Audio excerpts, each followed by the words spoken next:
கண்டிப்பா சிறப்பு செஞ்சு வந்துட்டு இருக்காரு. இது வரைக்கும் நாங்க தொடர்ந்து பயணிச்சுட்டு இருக்கோம்.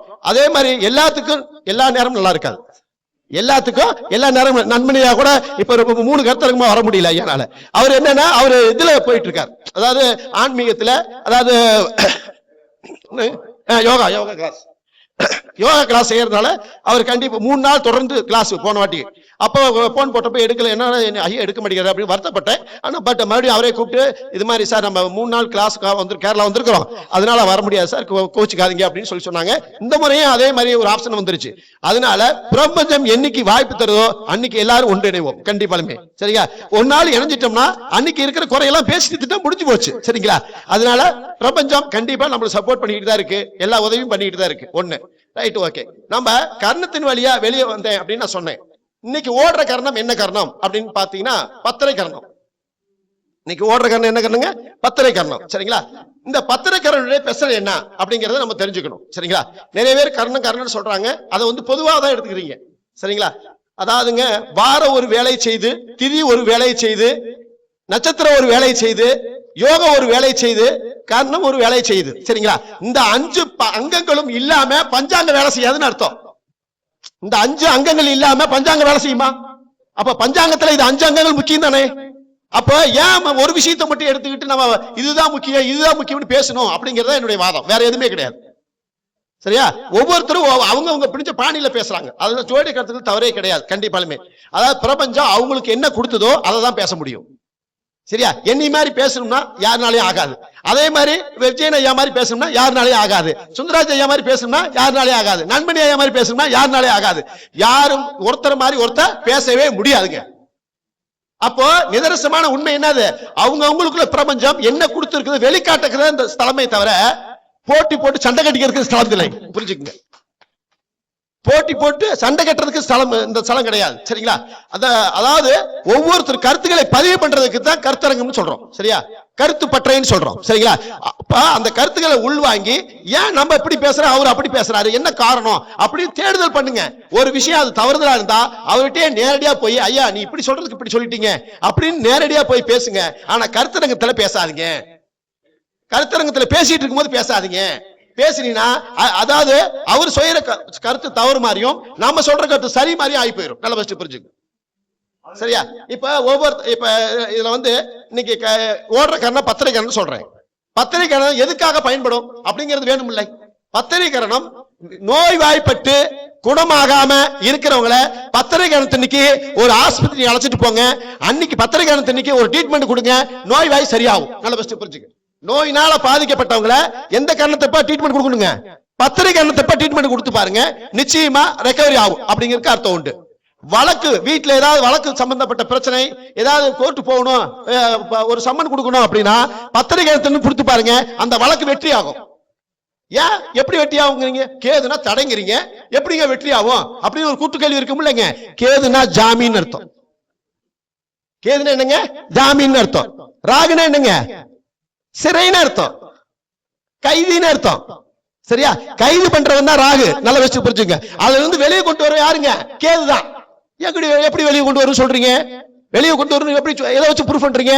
நீ சாப்பிட்டீனா அது கண்ட கசமாயி வெளியே வருதா இல்லையா, அந்த வெளியே வர பாத்ரூம் அப்படிங்கிற ஒரு விஷயம் வருதுல, அதுதான் கேது. நல்ல வச்சு புரிஞ்சுங்க. அது வெளியே வரலைன்னா நீ என்ன செய்ய, அடப்படி செத்து போயிருவ.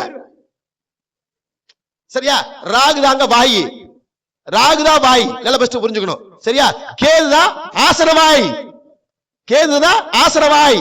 அப்ப இத நான் என்ன சொல்லுவேன்னா, இது மேவாய் ராகு, கீவாயி கேது. மேவாய் ராகு, கீவாயி கேது.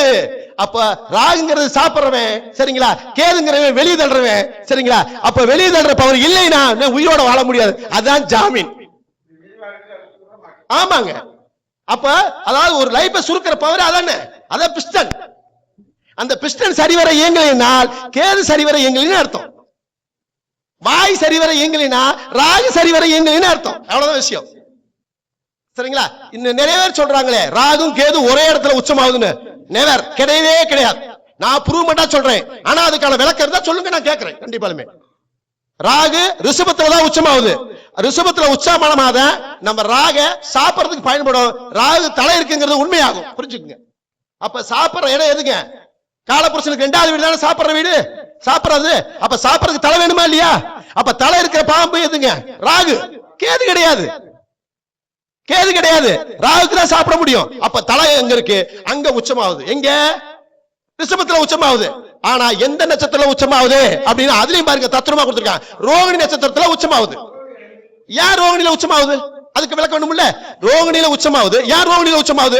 ரோகிணிங்கிறது என்னங்க? ஆண் நாகம், மறந்துடக்கூடாது. ரோகிணி என்னங்க? ஆண் நாகம். அப்ப நாக படம் எடுக்குமா இல்லையா? தலை இருக்கா இல்லையா? அப்ப படம் எடுக்கிற தலை இருக்கிற பாம்பு எதுங்க? ராகு தானே. அதுக்கு தானே வாய் இருக்குன்றீங்க, அதனால சாப்பிட முடியும். அப்போ அதனாலதான் ரோகிணியில உச்சமாகுது. ஒருத்தர் கேட்டாரு, ஏங்க மிருகசீல உச்சமாகுது நீங்க இப்படி சொல்றீங்க அப்படின்னாங்க. மிருகசீல உச்சமாவனா அது பெண் சாரை, சரியா?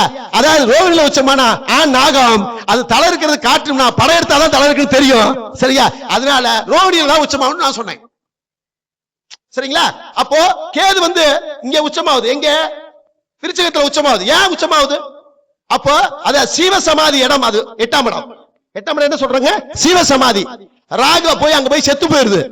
ராகு என்ன ஆயிருது? குணமாயிருது. இப்ப காலையில பேசும்போது கூட சூரிய சுந்தரராஜ என்ன சொன்னாருன்னா, ராகு அங்கதான் உச்சமாகுது விருச்சிகத்துல.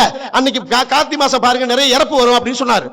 ஓகே, ஆனா உச்சமாயி இறப்பு இல்லை, நீசமாயி இறப்பு வருதுன்னு நான் சொல்றேன், புரிஞ்சுக்குங்க. அவர் சொன்ன கருத்து தப்புன்னு சொல்லுங்க, தப்பா புரிஞ்சு கூடாது.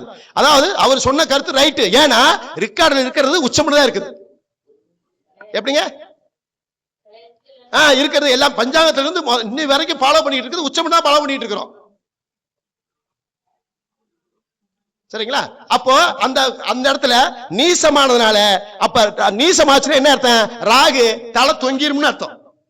தலை தொங்கிருச்சுன்னா செத்து போயிட்டான்னு அர்த்தம். நல்லா வச்சு புரிஞ்சுக்க. ராகு செத்துட்டு, அதாவது கேது உச்சமாகுது. கேது உச்சமாகுதுன்னா என்ன அர்த்தம்? அங்கதான் சீவ சமாதி பண்றோம். சீவ சமாதியுடைய கதாநாயகன் யாருங்க? கேது பகவான். ஞானம், சரிங்களா? அந்த ஞானம் வழியா உச்சமாகுது. கேது உச்சமாகுது. ராகு ரிஷபத்துல உச்சமாகுது. ரெண்டும் ஒரே இடத்துல உச்சமாவலை அப்படிங்கறத விளக்க சொல்றேன், புரிஞ்சுக்க, சரிங்களா? அப்போ இந்த அதாவதுங்க ராகு தோஷம் இருக்கு நீங்க பொருத்த வேண்டாம் அப்படின்னு சொல்றோம். செவ்வாய் தோஷம் இருக்குது பொருத்த வேண்டாம் அப்படின்னு சொல்றோம், சரிங்களா? அதே மாதிரி செய்வன தோஷம் இருக்கு அப்படின்னு சொல்றோம், சரிங்களா? இப்ப இந்த 3 தோஷங்களையும் இது யாரு உருவாக்குனா? இந்த 3 தோஷத்தை யாரு உருவாக்குனா? தோஷம்னு யாரா சொன்னாங்களா? அந்தந்த கட்டத்துல இருக்கிற கரகம் அந்தந்த பாவத்தை செய்யும் அப்படிங்கிற. அப்ப குரு மட்டும் எல்லா விஷயத்தையும் நல்லதை செஞ்சிருதா? குரு மட்டும் எல்லா இடத்துலயும் நல்லதை செஞ்சிருதா? செய்யறதே கிடையாதுங்க. நல்லா வச்சு புரிஞ்சுக்கணும். குரு தாங்க பெரிய கூட்டு மரணத்தை கொடுக்குது. ராகும் குருவும் சேர்ந்து எங்க இருந்தாலும் அவங்க வீட்டில் கூட்டு மரணம் நடக்கும்னா நடக்கும் அப்படிங்கிற விதியை கொடுக்கும், சரிங்களா? அப்ப கூட்டு மரண கதாநாயகன் யாருங்க? குரு ராகும் தான். சண்டால யோகம், சண்டைக்கு போற யோகம் சண்டால யோகம் சொல்லிக்கிறாங்க, அவ்வளவுதான் விளக்கம், புரியுங்களா? அப்ப சண்டால யோகம் ஐயா சொன்னார்ல, உண்மையாலுமே விஷயம் அதுக்குள்ளதான் சூட்சமா இருக்குது. ஜோதிட கருத்துக்கள் எல்லாமே சூட்சமா தான் பதிவு பண்ணி வச்சிருக்காங்க, வெளிப்படையா பதிவு பண்ணி வைக்கலை, சரிங்களா? அப்ப அந்த கருத்துக்களை அது கொடுக்குது. செவ்வாதோஷம் சொல்றோம். 7ல செவ்வாய் இருந்தா செவ்வாதோஷம், 8ல இருந்தா செவ்வாதோஷம், 4ல இருந்தா செவ்வாய். என்னங்க கோவம் அதிகமா இருக்குங்க. செவ்வாய் இருந்தா கோவம் அதிகமா இருக்கும், அவ்வளவுதான். பாயிண்ட் அவ்வளவுதான். செவ்வாய் இருந்தா கோவம் அதிகமா இருக்கும். அதாவது கட்டண மனைவியோட அடிக்கடி சண்டை கட்டிட்டு இருப்பான். அதனால செவ்வாதோஷம் இருக்கிறவங்க பொறுத்துங்க, அவன் சண்டை கட்டிட்டு ராசி ஆகிருக்கேன் அப்படிங்கிறதுக்காக செவ்வாதோஷத்தை பொறுத்து சொல்றாங்க. அப்ப செவ்வாதோஷத்தை பொருத்தும் போது வீரியம் அதிகமாகுமா குறையுமா? அதிகமா தானே ஆகும். அப்புறம் ஏன் தோஷம் உள்ள தோஷம் பொறுத்துங்கிறீங்க?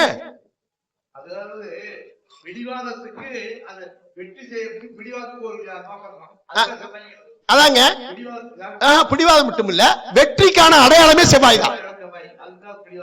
வெற்றிக்கான அடையாளமே செவ்வாய் தான். நல்லா வச்சு புரிஞ்சுக்கணும். அப்போ அந்த விஷயத்தை பிரமாஞ்சம் கொடுக்கிற பவர் செவ்வாய் மூலம் தான் வழியுது எல்லாமே. அப்ப ராகுங்கிறது இது, அதாவது வீரியக்காரனுடைய பவர் எதுங்க? வீரியக்காரகன் அப்படின்னா எந்த காரகத்தை சொல்லுவோம்? செவ்வாயை சொல்லுவோம். வீரிய சக்தினா எதை சொல்லுவோம்? வீரிய சக்தி எதை சொல்லுவோம்? சொல்லுங்க பார்க்கலாம்.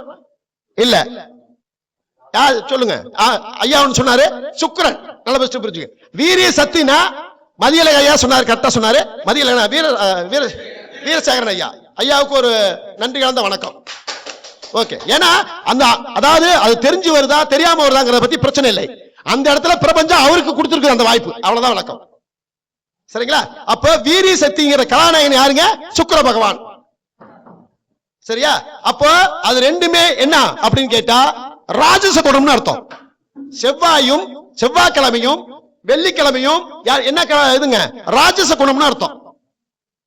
என்ன குணம்? ராஜச குணம். அந்த ராஜச குணம் அதுகிட்ட வெடிக்கும். நல்லா வச்சு புரிஞ்சுங்க. வீரிய சக்திங்கிறது ஆன்மாட்ட உற்பத்தி பண்ணக்கூடிய விந்தணு.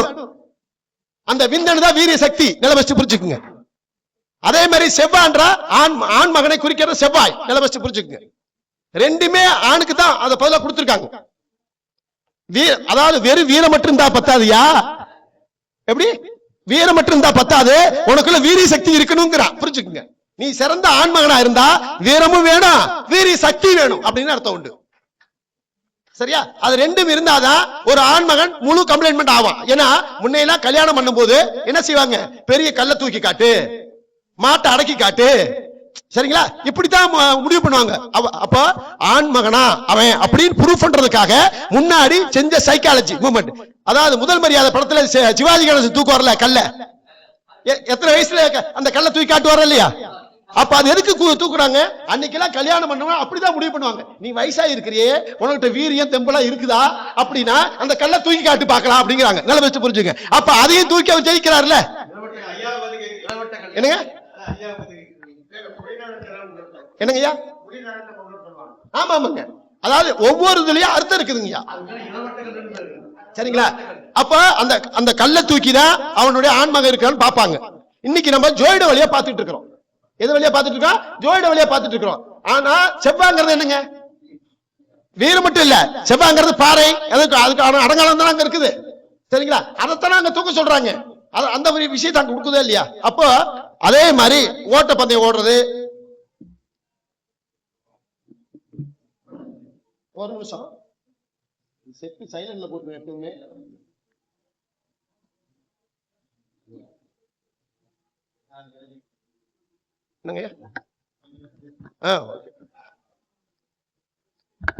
அவர் தெரிஞ்சா என்ன, அவர் என் குலதெய்வம், ஒன்றும் பிரச்சனை இல்லை.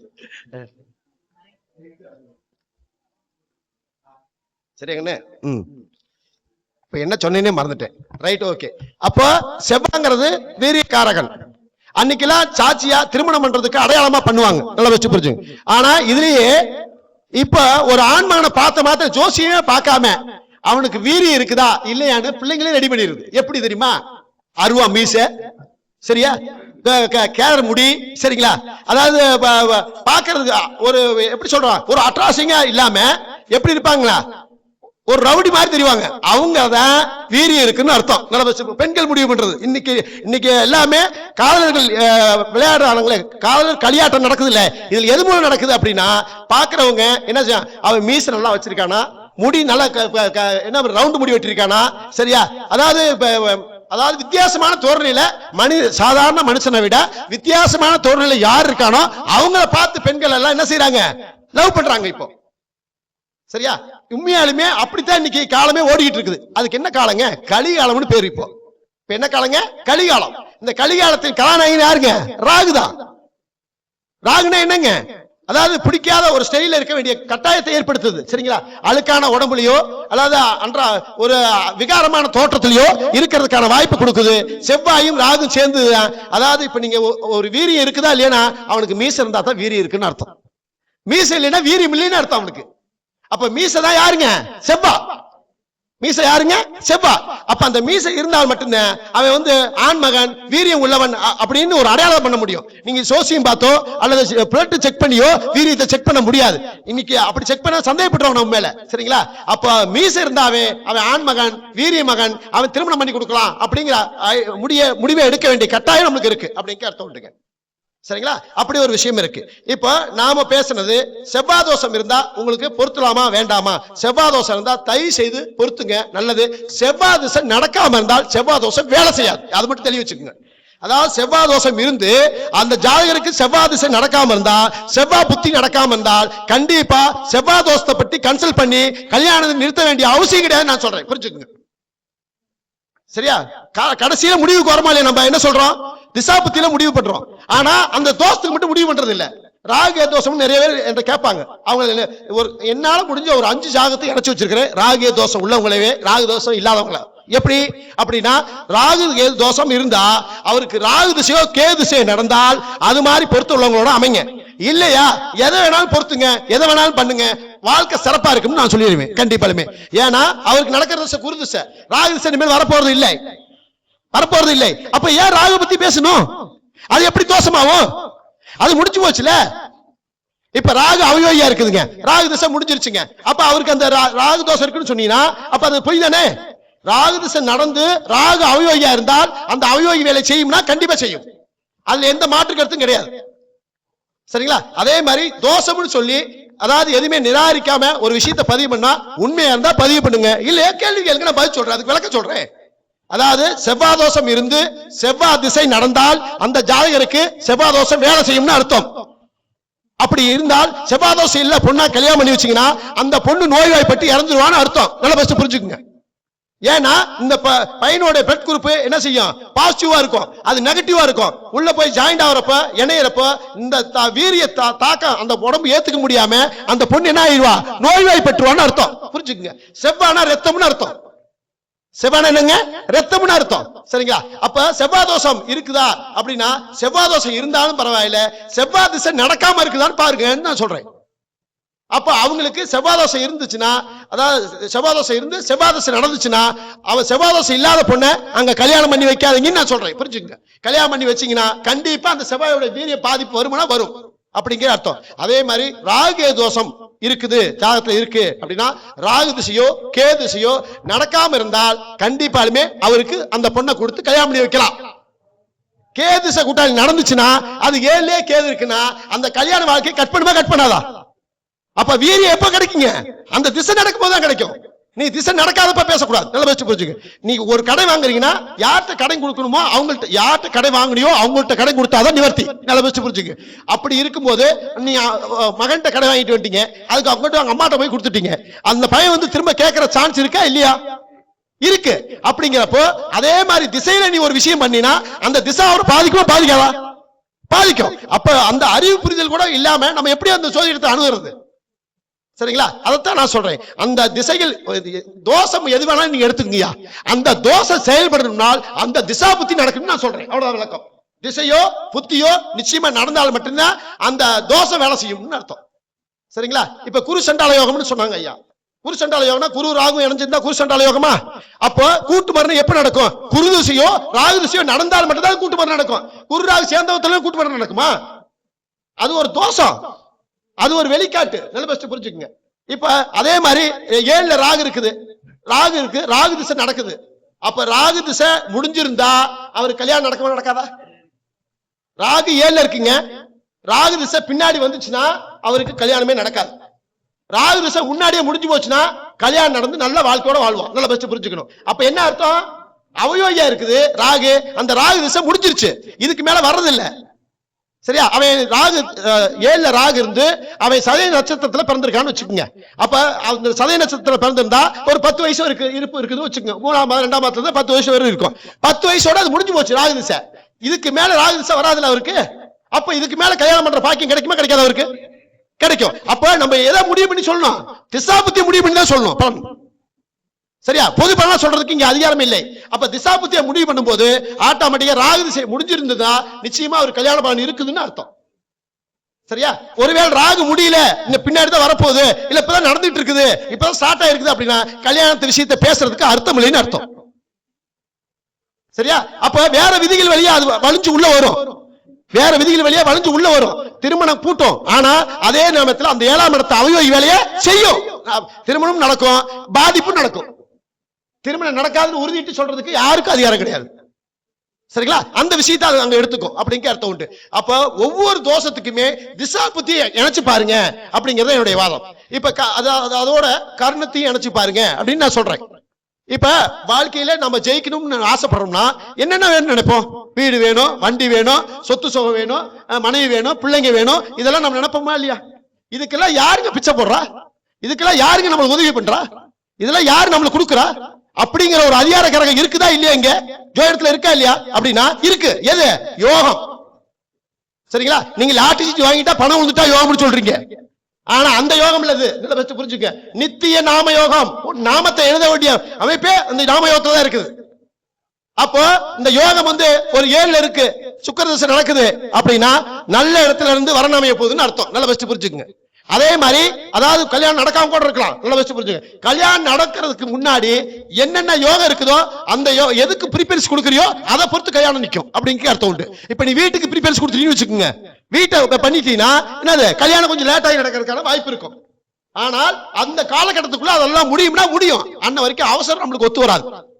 சரியா? வண்டி வாங்கினாலும் சரி, வீடு வாங்கினாலும் சரி, யோகம் இருந்தால் மட்டும்தான் இந்த பிரபஞ்சத்தில் நம்ம என்ன நாம யோகத்துல பிறந்திருக்கிறோமோ அந்த யோகத்துடைய அணிவிப்பு பிறக்கிறதுக்கான வாய்ப்பை அடையிறதுக்கான வாய்ப்பை அந்த யோகம் தான் கொடுக்கும். அப்படிங்கிறதுக்காக அது நிதர்சனமான உண்மைங்கிறத நான் பதிவு பண்றேன். இன்னைக்கு ஓடுற யோகம் என்னங்க? சாத்திய யோகம். சாத்திய யோகத்தின் கதாநாயகன் யாரு? சுக்கிர பகவான். அவயோகி யாரு? குரு பகவான். சரிங்களா? லக்கணத்துக்கு அதாவது தனுசு லக்கணம் இன்னைக்கு இங்க இருந்து இந்த அவயோகி தான் இங்க அனைத்துமே இங்க அவயோகி தான் இருக்கும். அவயோகி சம்பந்தப்படாம, பாதகாதிபதி சம்பந்தப்படாம, மாரகாதிபதி சம்பந்தப்படாம, முடக்கு சம்பந்தப்படாம யாரும் ஜோசியர் ஆக முடியாது. நல்ல வச்சு புரிஞ்சுக்குங்க. ஏன்னா எழுதி வச்சுக்கோங்க. உங்க நான் ஜாதகத்தோட செக் பண்ணி பாருங்க. கண்டிப்பாலுமே செக் பண்ணிட்டு அதை பதிவு பண்ணுங்க. நிச்சயமாலுமே அதுக்குள்ள ஏதோ ஒரு விஷயத்துல இருக்கும். ஏன்னா அதாவது ஜோயிடமே என்னங்க? 8வது கடை தான் ஜோயிடம்னு சொல்றோம். அப்ப 8 தானே ஜோயிடம். அப்ப 8ங்கிறது என்னங்க? அவமான நம்பர் தானே, கஷ்டமான நம்பர் தானே. 8ங்கிறது தானே ஆம்புலன்ஸ்ங்கிறோம், 8 தானே மருத்துவங்கிறோம், 8 தானே இன்சூரன்ஸ்ங்கிறோம், 8 தானே அவமானங்கிறோம். இது 8ஆம் இடம் மருத்துவம், 8ஆம் மடங்கு இன்சூரன்ஸ், 8ஆம் மடங்கு பாதிப்பு, 8ஆம் மடங்கிறது அதாவது ஒவ்வொரு விஷயமும் 8லயே சொல்றோம் நம்ம. அப்போ 8 தாங்க ஜோதிடம். ஏன்னா யாராச்சும் ஜோசியம் பார்க்கணும்னா ஏதாவது பிரச்சனை வந்தா மட்டும் தான் ஜோசியர்கிட்ட போவான். அப்ப பிரச்சனைக்கு சொல்யூஷன் கொடுக்குற யாருங்க? 8ஆம் அதிபதி தான் ஜோசியம் பிரச்சனை சொல்யூஷன் கொடுக்குறான். அப்ப அது 8ஆம் அதிபதி யாருங்க? கேது பகவான் உச்சம் ஆகிறார். எத்தனை சொன்னாலும் தலையாடிக்கிட்டே இருப்பார் அவர். கேது ஞானக்காரகன். நீ கழிவு ஊத்துனா கூட அவன் என்ன செய்ய மாட்டான்? திரும்ப ஒரு பதில் பேச மாட்டான். அவனை டச் பண்ணாம நீ வேணா ஒரு பெரிய சாமியார்கிட்ட போய் உட்கார்ந்து ஞானத்துல இருக்க போய் பேசி பாருங்க. நீ என்ன வேணா கழுவி ஊத்தி பேசுங்க, அவன் திரும்பி ஏதாவது ஒரு பதில் பேசிட்டானா நீ தான் அப்ப ஜெயிக்க போறீன்னு அர்த்தம். நல்லா பெஸ்ட் புரிஞ்சுக்கணும். அதுவும் பேசுற வார்த்தை எப்படி வரும் தெரியுங்களா?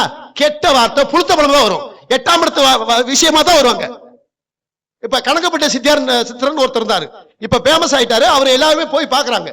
ஆனா அதுக்கு ப்ரூவ்மெண்டா போய் பார்த்தவர் ஐயா. அவர் சொன்னாரு என்கிட்ட, என்னது வரும்போதே கொச்சப்பழமையில தான் பேசுவாராம். வரும்போது அப்பனும் அவனும் ஒன்னா போனா அவன் கூட்டி போவ அப்படின்னு கெட்ட வார்த்தை சொல்லி பேசுவாராம். அப்ப இன்னைக்கு அவரு சாமியார். நல்ல பெஸ்ட் புரிஞ்சுக்க. அவரு ஞானத்தின் உச்சி புள்ளி. அப்ப ஏன் இந்த விஷயத்தை நம்ம கொடுக்குறோம் அப்படின்னா அதுக்காக அவரை குறை சொல்லணும் இல்ல, அவங்கள்ட்ட தான் ஞானம் இருக்குன்னு நான் சொல்றேன். கணக்கம்பட்டி சித்தர், கணக்கம்பட்டி சித்தர்னு சொல்லுவாங்க. அதாவது கணக்கம்பட்டியார் அப்படின்னு சொல்லுவாங்க. சரிங்களா? ஆமா ஆமாங்க, அது மரகதமா போயிருக்காங்க.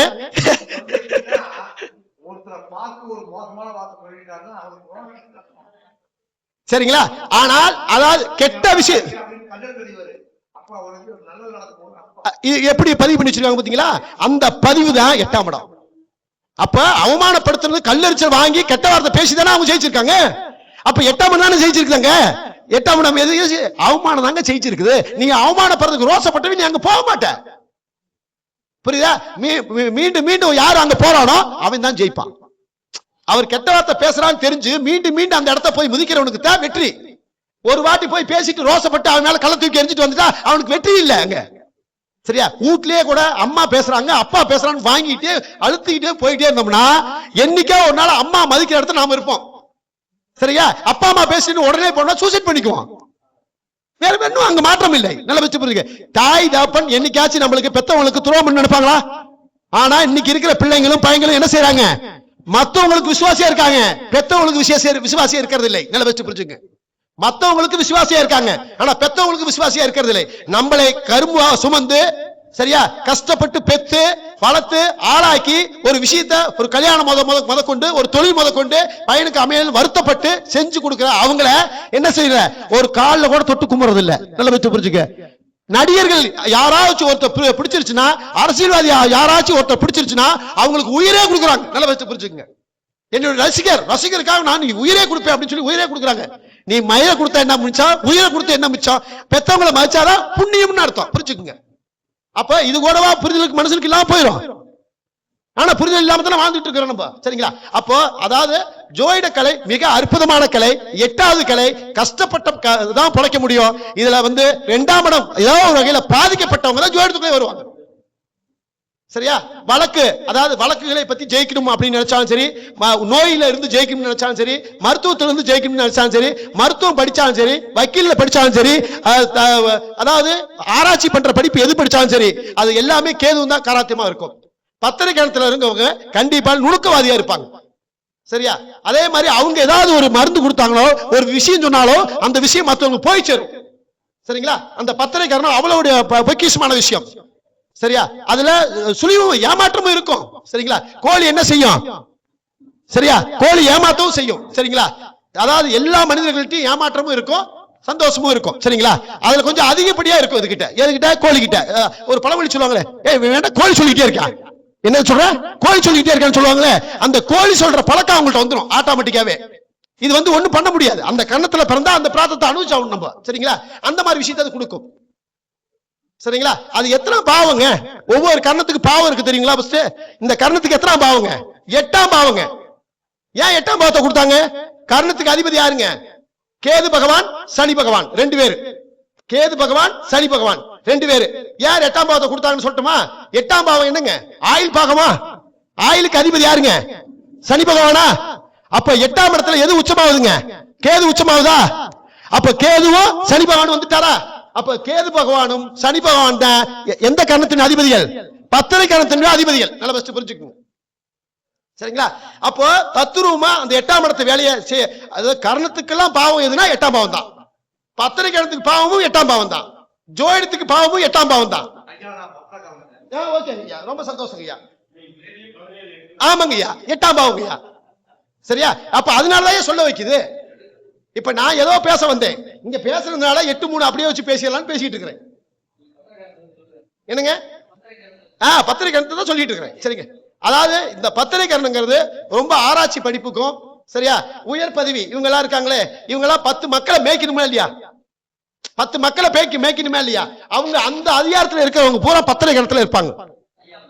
சரிங்களா? அதே மாதிரி உயர் ஆராய்ச்சியிலையும் பத்திரை கரணத்துல இருப்பாங்க.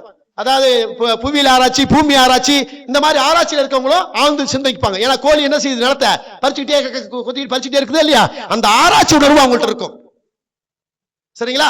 அதே மாதிரி 8ஆம் பாவம் தான் இயக்கும் பாவம். அந்த கர்ணத்தை சரி பண்ணலாம். குண்டுமணி பூ, குண்டுமணி ஒரு இது தலை இருக்குங்களே, அதோட பூவை எடுத்து வச்சு அர்ச்சனை பண்ணி பாருங்க, அட்டகாசமா பத்திரை கர்ணம் இயங்கும். பத்திரை கர்ணத்துல மந்திரம் பேசுறது, தந்திரம் பண்றது, அதாவது மாந்திரிகம், தாந்திரிகம், இதெல்லாம் பாடம் போடுறது, திண்ணூறு மந்திரிக்கிறது, இது எல்லாம் பத்திரை கரணத்தை நீங்க பண்ணி பாருங்க. வர குழந்தைக்கு வியாதி நீங்கி போகும். வர குழந்தை என்ன நீங்கி போவோம்? வியாதி நீங்கி போகும். ஒரு காய்ச்சல் வருது, ஒரு மந்திரிக்குன்னு வராங்க, அன்னைக்கு பத்திரை கரணமா இருந்தா அன்னைக்கு மட்டும் மந்திரிச்சு பாருங்க. நான் சொல்றேன், இந்த கர்ணத்தை பண்ற ஒரு ஆள் வந்து ஈரோட்ல இருக்காரு. அவர் கர்ணத்தை மட்டும் தான் ஃபாலோ பண்ணுவார், மந்திரம் போடுவார். அன்னைக்கு ஒரு 1000 பேருக்கு மேல இருப்பாங்க. பத்திரை கரணத்துக்கு மட்டும் தான் மந்திரம் போடுவாரு, 1000 பேருக்கு மேல இருப்பாங்க. அப்ப அந்த பத்திரை கரணத்துல கட்டுனா அந்த குழந்தைங்க எல்லாம் சரியா இருந்தாலும் 1000 பேர் வந்து கூடுறாங்க. எப்படி எல்லாம் கூடுவாங்க? அப்ப கர்ணம் எந்த அளவுக்கு வேலை செய்திருப்பாருங்க. அதே மாதிரி பத்திரை கரணத்துல பிறந்திருந்தா ஒண்ணு அவரு சோசியர் ஆயிடுவாரு, இல்ல அப்படின்னா அவங்க வீட்டுல யாரோ பூசாரியோ, ஆசாரியோ, சாரி அதாவது பூசாரியோ அல்லது திண்ணூறு மந்திரிக்கிறவங்களோ அல்லது கோயில் தர்மகர்த்தாவோ யாரோ ஒருத்தவங்க இருப்பாங்க. சரிங்களா? அப்படி இருக்கிறவங்க தான் அந்த பத்திரை கரணத்துல பிறப்பாங்க அப்படிங்க அர்த்தம் உண்டு. சரிங்களா? அப்ப அந்த மாதிரி ஒரு விஷயத்த அந்த பத்திரை கரணம் அவ்வளவு அற்புதமா அந்த விஷயத்தை கொண்டு வருது. சரிங்களா? அந்த குண்டுமணி பூ, வெங்கல பாத்திரம், வெங்கல பாத்திரத்துல ஏதாவது ஒரு அபிஷேகம் பண்ணி பாருங்க, சூப்பரா அந்த பயிர் யாரோ சரியாகும் அப்படிங்க அர்த்தம் உண்டு. வெங்கல பாத்திரத்துல பத்திரை கரணம் திணிக்கு ஃபாலோ பண்ணி பாருங்க, அது சரியா இருக்கும். சரிங்களா? அதாவது திருச்செந்தூர் கோயிலுக்கு போனா ரொம்ப சிறப்பா இருக்கும். யமகண்ட நேரத்துல பூஜை பண்ணும், அப்பதான் சிறப்பு. அந்த பத்திரை கரணத்தினுடைய விஷயம் பிறக்கும் அப்படிங்க அர்த்தம் உண்டு. அதை எப்படி ஃபாலோ பண்றது நிறைய தெரியறது இல்ல. திருச்செந்தூர் கோயிலுக்கு போங்க, அங்க நாளி கிணறு ஒரு கிணறு இருக்கும். நாளி கிணத்துல டைரக்டா போய் நம்ம குளிக்க கூடாது, இதெல்லாம் ஜூச்சுமே. அதாவது சாரி, நிறைய பேரு கடல்ல குளிச்சுட்டு நாளி கிணத்துல குளிப்பாங்க. சரிங்களா? ஆனா அப்படி நம்ம செய்யக்கூடாது. இந்த பத்திரை கரணம் இருக்கிறவங்க நாளி கிணத்துல குளிச்சுட்டு கடல்ல குளிச்சுட்டு அதுக்கப்புறம் குருபவனை பார்த்துட்டு யமகண்ட நேரத்துல 9 to 10 டைம் செவ்வாய்க்கிழமை எப்பவுமே 9 to 10 எமாண்ட நேரம். அந்த எமாண்ட நேரம் 1.5 மணி நேரம் யார்ட்டையும் பேசாம இருந்து என்ன விஷயத்துக்காக போயிருக்கிறியோ அந்த விஷயத்தை பதிவு பண்ணிட்டு 7 பேத்துக்கு 7னா அதாவது 8 பேத்துக்கு சார் 8 பேத்துக்கு என்ன செய்றீங்க அப்படின்னா ஒரு சாப்பாடு ஒரு தண்ணி பாட்டில் வாங்கி கொடுத்துட்டு திரும்பி பார்க்காம வந்துருங்க. 8னா கேது என்னை பொறுத்தளவுக்கு. அதனால 8 பேத்துக்கு வாங்கி கொடுங்க. அப்பதான் 8ஆம் இட தோஷம் உனக்கு விலகி வெற்றி ஸ்தானம்னு மாறும். 8ஆம் இடத்துல யாருக்கு கிரகம் இருக்குங்க? செவ்வாய். செவ்வாய்னா வெற்றின்னு அர்த்தம். 8 முறை ஒரு காரியம் செஞ்சீங்கன்னா செவ்வாய் வெற்றி பெறுவான்னு அர்த்தம். அப்ப செவ்வாய் ஒரு வீட்டை சுத்துறதுக்கு எத்தனை நாள் சார் எடுத்துக்குது? ஒரு வீட்டுல இருந்து சுத்துறதுக்கு எத்தனை நாள் எடுத்துக்குது செவ்வாய்? 45 நாள். தெளிவா சொன்னா 48 நாளுங்க. தெளிவா சொன்னா 48 நாள். சரிங்களா? இதுதான் தெளிவான கணக்கு. சரியா? விம்சோத்திரி கணக்குல தெளிவான கணக்கு. ஒரு வீட்டுக்கு 48 நாள் இருந்து அடுத்த கட்டத்துக்கு பயிற்சி ஆகும். ஏன் 48 நாள் கொடுத்தாங்க செவ்வாய்க்கு அப்படின்னா ஒரு பரிகாரம் செய்யணும், ஒரு முடிவு செய்யணும் அப்படின்னா ஒரு மண்டலம் செய்யணும் சொல்லுவாங்களா? அந்த ஒரு மண்டலம் எதுங்க? 48 நாள் தான். ஒண்ணுங்களா? ஏன் 48 நாளா அங்க ஒண்டி வச்சாங்க முழு மண்டலம் அப்படின்னா செவ்வாய் ரத்த காரகன். நீ செய்யற காரியம் ரத்தத்தில் கலக்க வேண்டும், உடம்புனால ஊற வேண்டும், அதுக்கு நீ அடிக்ட் ஆக வேண்டும், அதுக்கப்புறம் வெற்றி பெற வேண்டும். இதான் விளக்கம். சரிங்களா? அப்படித்தான் அதை கொடுத்திருக்காங்க. சரியா? அப்ப செவ்வாய்ங்கிறது எவ்வளவு ஆழமா இருந்து 48 நாளுக்குள்ள பதிவு பண்ணிருப்பாங்க. சரிங்களா? அப்படி ஒரு விஷயத்தை அது கொண்டு வருது. சரிங்களா? அப்போ நம்ம இதெல்லாம் ஆராய்ச்சி போனா நிறைய போயிட்டே இருக்கும். திதி சூனியம். இன்னைக்கு என்ன திதி சூனியம்? சதுர்த்ததிசி திதி. என்ன திதிங்க? சதுர்த்ததிசி திதி. இது 4 கார்னர் சூனியம். 4 கார்னர் சூனியம். இதுல யாரா பாதிக்கப்பட்டவங்க இங்க வந்திருப்பாங்க. வேற வழியே இல்ல. ஒண்ணு புதன் சூனியமா இருக்கும், இல்ல குரு சூனியமா இருக்கும். ஏதாவது ஒரு சூனியம் பாதிக்கப்பட்டவங்க இங்க இந்த இடத்துல இருப்பாங்க. இல்ல தனுசு லக்கணமா இருக்கும், இல்ல மீன லக்கணமா இருக்கும், இல்ல மீன ராசியா இருக்கும், தனுசு ராசியா இருக்கும். ஏதாவது ஒரு விஷயம் அங்க வந்துரும் அப்படிங்கிற அர்த்தம் உண்டு. அதாவது புதன் சூனியமா இருக்கும், மிதன சூனியா இருக்கும், இல்ல கன்னி சூனியமா இருக்கும், இல்ல கன்னி ராசியா இருக்கும், இல்ல மிதன ராசியா இருக்கும். ஏதாவது ஒரு விஷயம் அடிக்ட் ஆனவங்க மட்டும் தான் இங்க இருக்க முடியும். சரியா? இதுதான் சூனிய கட்டம். அப்ப அதை பார்த்த மாத்திரம் அப்ப இவங்க தான் ஜோதிடத்தை பழக முடியும். சூனியனால பாதிக்கப்பட்டவே, அவயோகினால பாதிக்கப்பட்டவே, பாதகாதிபதியால பாதிக்கப்பட்டவே, மாரகாதிபதியால பாதிக்கப்பட்டவே, முடக்குனால பாதிக்கப்பட்டவே, அவங்க தான் ஜோதிடத்தினால வெற்றி பெற முடியும். புரிஞ்சுக்கங்க. ஏன்னா வழியா அவனுக்கு தான், அவன் தான் அந்த ஜோதிடத்தை ஜெயிக்க முடியும். வழி இல்லாதவன் ஜோதிடத்தை ஜெயிக்க முடியாது. 8ஆம் இடத்தை தொட முடியாது. 8ஆம் இடம் தான் கருவறை. 8ஆம் இடம் தான் நமது கோயிலுடைய ஆத்மா சிவசமாதி. அதுதான் அதை தொட்டவன் ஜெயிக்கணும்னா ஜோதிடக்காரன் மட்டும்தான் தொட முடியும், வேற யாரும் தொட முடியாது என்று கூறி விடைபெறுகிறேன். நன்றி, வணக்கம்.